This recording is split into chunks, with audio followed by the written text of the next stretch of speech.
वैसे आज यूपी के एक और माफिया ब्रदर्स की उम्मीदें भी मिट्टी में मिल गई। कोर्ट से उन्हें 440 वोट का झटका लगा। रिहाई की उम्मीद करने वाले अंसारी ब्रदर्स के लिए अब सारे रास्ते जेल और बर्बादी की तरफ ही जाते हैं।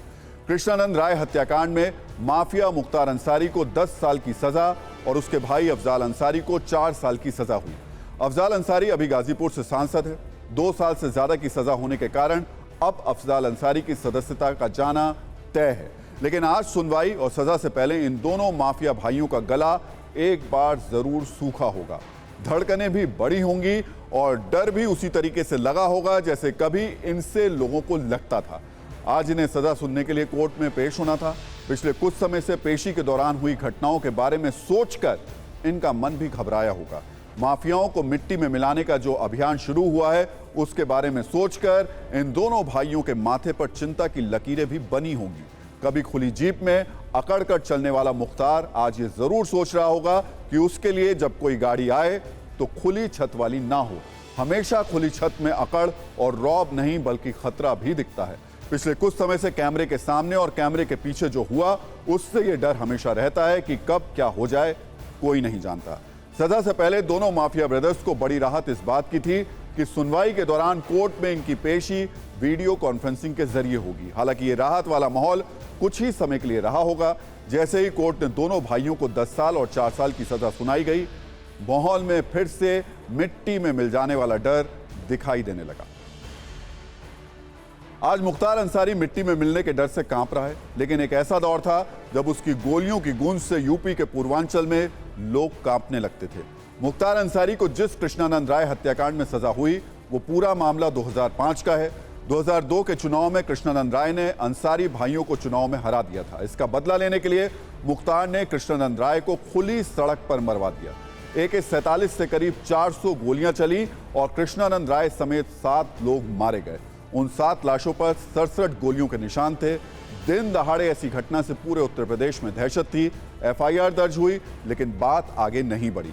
लगातार मांग उठने के बावजूद सरकार CBI जांच कराने से कतराती रही। कृष्णानंद राय की पत्नी ने 2006 में दोबारा FIR दर्ज कराई।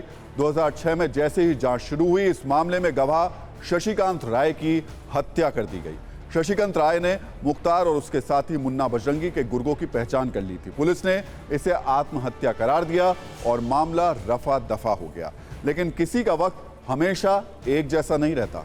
2005 में मुख्तार और उसके भाई ने जो किया था, अब 18 साल बाद दोनों जुर्मों का कानून हिसाब कर रहा है। हमारे साथ पीयूष राय मौजूद हैं गाजीपुर से। पीयूष जी, एक बात बताएं कि आपके लिए कितना अहम दिन है आज का? मेरे लिए काफ़ी अहम दिन है, क्योंकि आज जब न्यायपालिका का फैसला आया अफजाल अंसारी और मुख्तार अंसारी को लेके, तो आज एक सिद्ध ये चीज़ गाजीपुर में साबित हो गई कि जो व्यक्ति अपने आप को गाजीपुर का गांधी कह के नारा अपने लोगों द्वारा लगाया था, न्यायालय ने भी अपनी मुहर लगा दी कि वो एक निमित्त गुंडे मात्र का है। और मेरा ये मानना है कि समाज के अंदर इसका स्पष्ट विश्लेषण होना चाहिए कि गुंडई के दम पे राजनेता ही नहीं चलेगी। और सबसे महत्वपूर्ण बात इस बात की है कि मैं इसके लिए पूजनीय महाराज योगी आदित्यनाथ जी का बहुत शुक्रगुजार हूँ कि आज उन्हीं के प्रबल दृढ़ निश्चय से और प्रबल इरादे का नतीजा है कि ऐसे अपराधियों और ऐसे माफियाओं के खिलाफ न्यायालय अपने न्यायपूर्ण कार्रवाई कर रही है। तो मुख्तार अंसारी एक खतरनाक और ऊंची पहुंच वाला माफिया रहा है। यूपी में ज्यादातर सरकारों में उसकी अच्छी पकड़ रही है। नतीजा ये रहा कि कई मुकदमे दर्ज होने के बाद भी उस पर पुलिस हाथ नहीं डाल पाई। मुख्तार अंसारी की क्राइम कुंडली देखें तो इस पर 40 से ज्यादा केस दर्ज हैं। पहला केस साल 1988 में दर्ज हुआ था। 1997 में वाराणसी में कोयला व्यापारी की हत्या का आरोप लगा था। 2005 में मऊ में दंगा भड़काने का आरोप लगा। 2005 में बीजेपी नेता कृष्णानंद राय की हत्या का आरोप लगा और ऐसे कई आरोप मुख्तार पर लगे। मुख्तार अंसारी न सिर्फ बड़े रसूख वाला माफिया रहा है बल्कि अकूत संपत्ति का मालिक भी रहा है।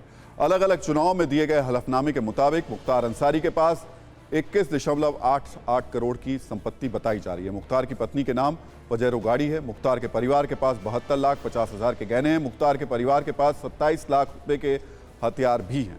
मुख्तार की पत्नी के नाम पर 2.5 लाख की रिवॉल्वर भी है। मुख्तार एंड फैमिली के पास 3 करोड़ 23 लाख की कृषि भूमि है और 4 करोड़ 90 लाख की आवासीय जमीन भी है। करीब 12 करोड़ की कॉमर्शियल प्रॉपर्टी भी मुख्तार के पास है। मऊ में एक घर के अलावा लखनऊ में 3 फ्लैट हैं। यहां कुल संपत्ति 1 करोड़ 70 लाख रुपए से ज्यादा की है। एक वक्त था जब यूपी में 786 नंबर वाली खुली जीप पर सवार मुख्तार अंसारी जिस सड़क से गुजरता था, लोग रास्ता बदल लेते थे। 20-25 एसयूवी गाड़ियां हमेशा उसके काफिले में चलती थीं, बंदूकधारी हमेशा उसके साथ रहते थे। योगी आदित्यनाथ से मुख्तार अंसारी का पहला सामना या कहें कि टकराव 2005 में हुआ, जब मुख्तार पर दंगे भड़काने का आरोप लगा और दोनों के बीच बयानबाजी हुई। इसके बाद गोरखपुर से तत्कालीन सांसद योगी आदित्यनाथ ने मऊ जाने का फैसला किया। 2006 में गोरखनाथ मंदिर से वो मऊ के लिए निकले, लेकिन मऊ बॉर्डर पर दोहरी घाट में ही उन्हें रोक दिया गया, जिसके बाद योगी वापस लौट आए। 7 दिसंबर 2008 में योगी आजमगढ़ में रैली के लिए जा रहे थे, तभी उनके काफिले पर हमला हुआ।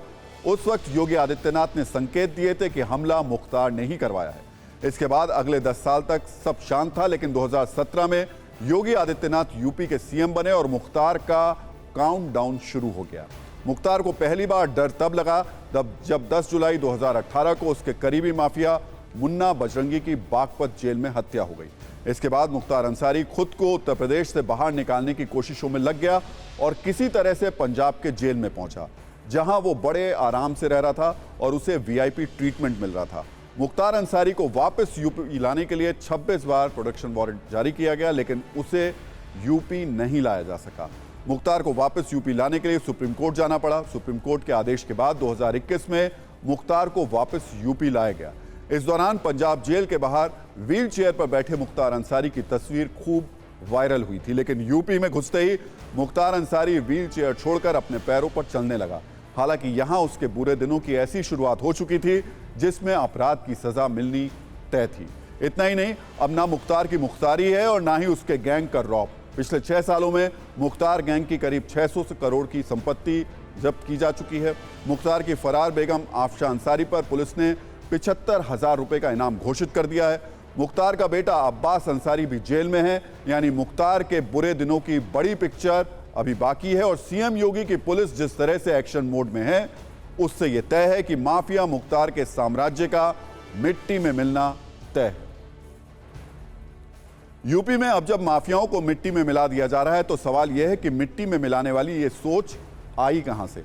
अपराध मुक्त उत्तर प्रदेश बनाने की यह सोच सीएम योगी आदित्यनाथ को पीएम नरेंद्र मोदी से मिली। एक इंटरव्यू में खुद सीएम योगी ने यह कहा था कि यूपी में कानून व्यवस्था को लेकर पीएम मोदी चिंतित थे, तभी उन्होंने सीएम योगी को अच्छी और पब्लिक फ्रेंडली पुलिसिंग का सुझाव दिया था। नतीजा यह हुआ कि आज अपराधी यूपी में कांपते हैं।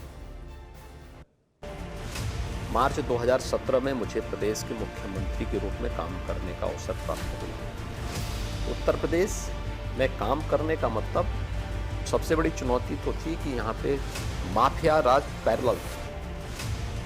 बेटियाँ सुरक्षित नहीं थी, हर तीसरे दिन दंगे होते थे। और मैंने प्रधानमंत्री जी के सामने इस बात को रखा।